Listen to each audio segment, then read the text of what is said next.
Okay, I'm going to run through the grammar notes for this current unit. Our to-dos, make sure you have your notes ready to go, meaning that if you're using the paper copy that I have in the classroom, you should have that out along with something to write with, meaning pencil, pen, just not highlighters or markers. And if you're using the electronic version, like the Google Doc version that's housed in Schoology, you should have that open in a separate tab. Wait to copy anything down until you see this symbol. So just keep pencils down. Don't be typing anything until you see the pause symbol on your screen, because I'm going to be explaining the material and giving extra examples that you won't need to copy down. So there's going to be elements you're going to see on the screen that you're not going to need to copy, and it'll be confusing to you if you're trying to keep up and copying everything you're seeing because you're not going to have a place to put it. So just please wait to copy anything until you see the pause symbol.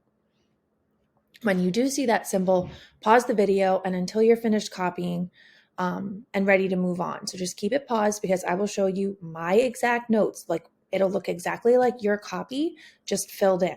So you'll be able to see what to fill in and where. When you're finished, unpause the video and keep going. Lastly, you should keep your notes. If you're using the paper version, keep that paper version in your binder. We're not going to use the manila folders, mostly because like if you're doing practices and studying and stuff, that paper's housed in my classroom and you don't have easy access to it. So if you're using the paper version, it's hole punched, keep it in your binder. If you're using the Google Doc, that will stay live in Schoology. I'm sorry. Whoops. I can't read what I said here. Hold on. Oh, just don't submit it. Because if you submit it, then you won't have access to edit it or anything like that. And then I'll have to go in and do that for you. So just keep it live. Don't submit. Okay.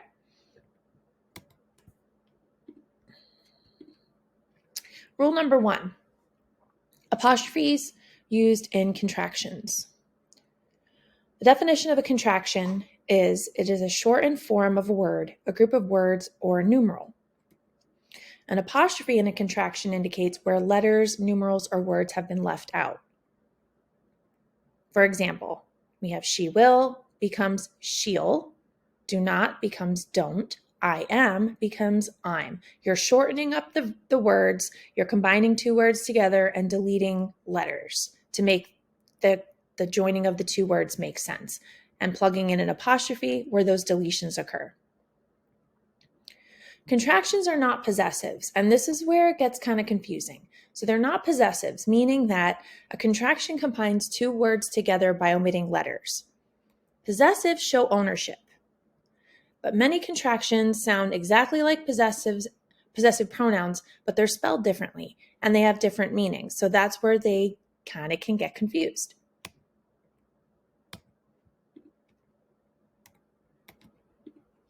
Some examples here. You have the contraction its, meaning it apostrophe s. This means that it is the two words it is being joined together. The possessive pronoun its sounds exactly the same. It's spelled exactly the same, except for it doesn't use the apostrophe. So you need to know when to use it's with the apostrophe, it's without the apostrophe, because one shows a contraction, one shows possessive pronoun. Same thing for whose, who is.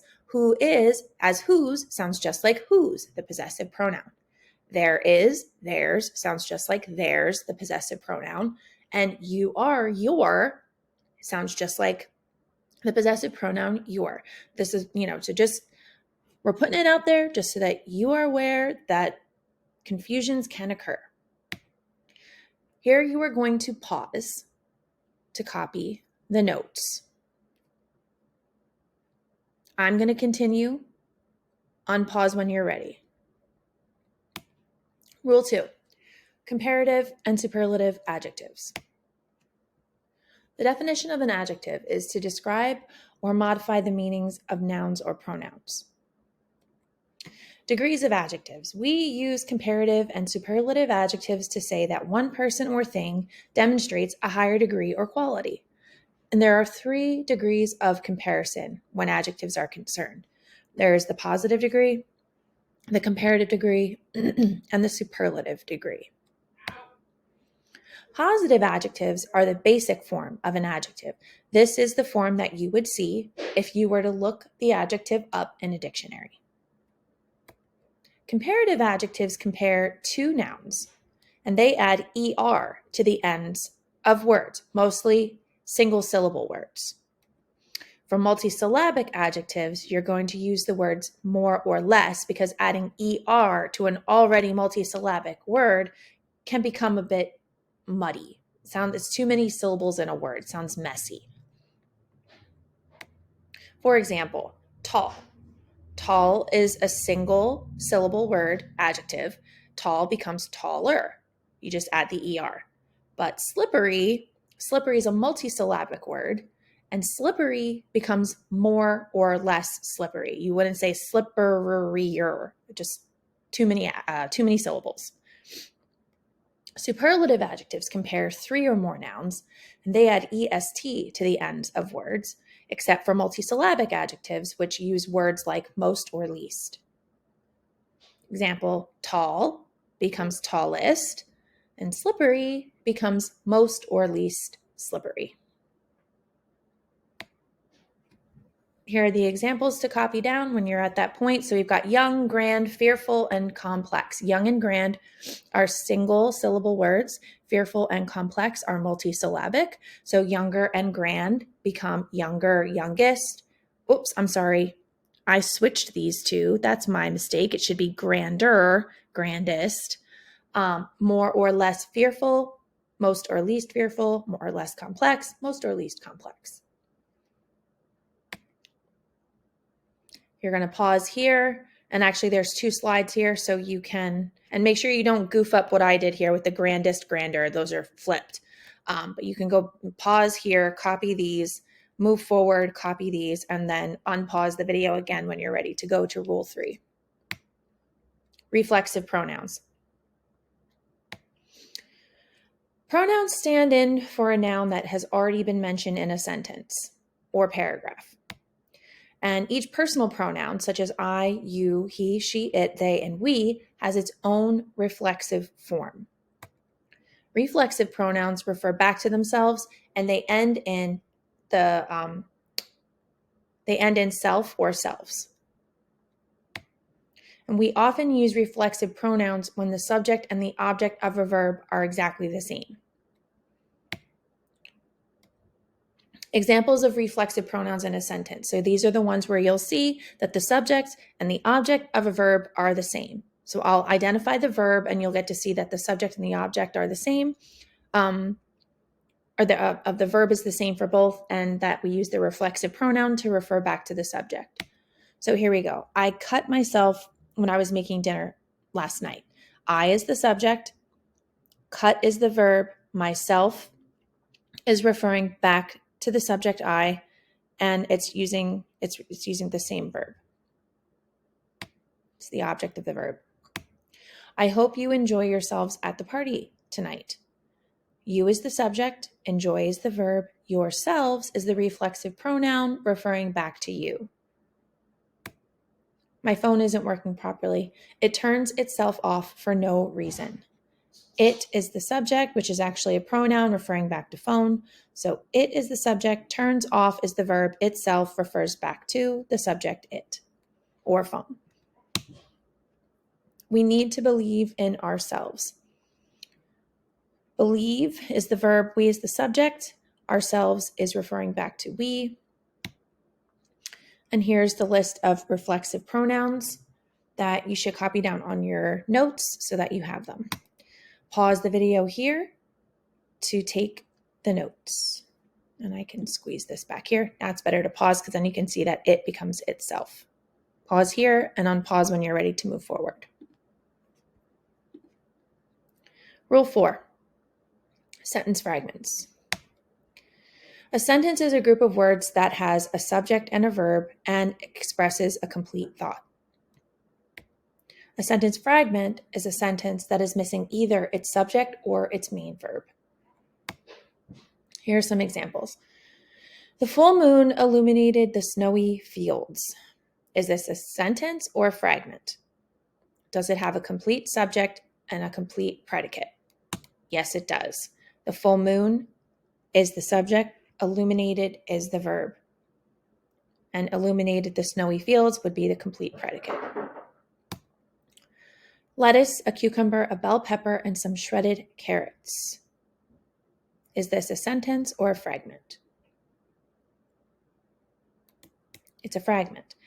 In this case, we have no verb. This could become the subject of the sentence, or it could become the predicate of the sentence, like the object of the verb in the sentence. We're not sure. Regardless, we have no verb here, so it needs revision.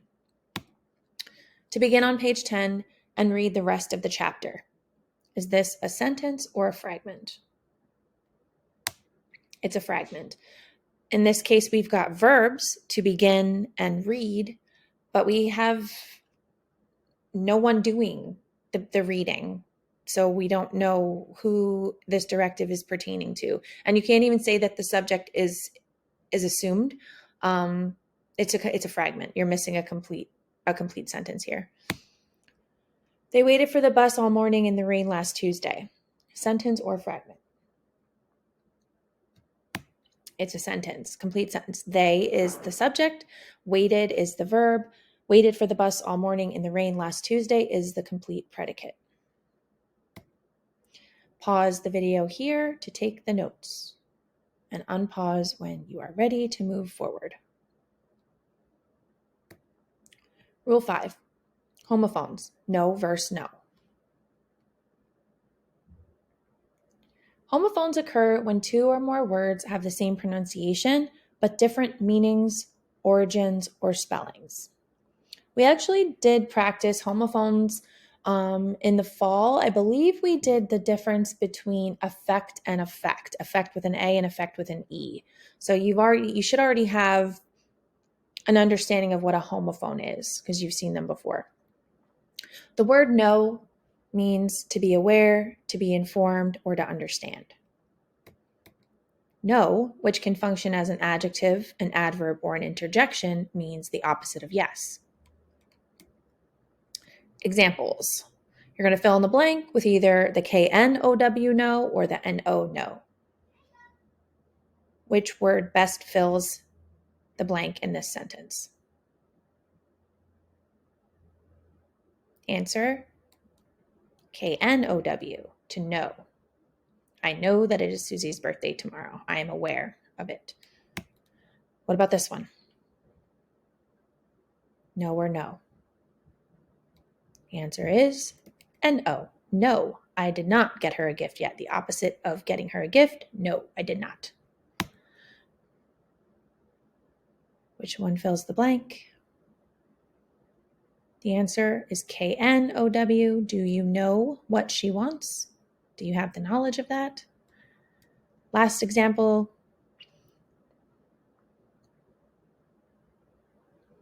Which no is it? The answer is N-O. Sorry, that got a little squished on top of each other there, but the answer is N-O. All right, pause the video here to copy the notes. And this is the end of the video. If you have questions about any of the items in particular, please see me. And remember, like I said, you keep your notes in your binder or you leave them housed in Schoology, just unsubmitted as within the assignment. You don't have to submit it. And we'll use these notes going forward when we do the practices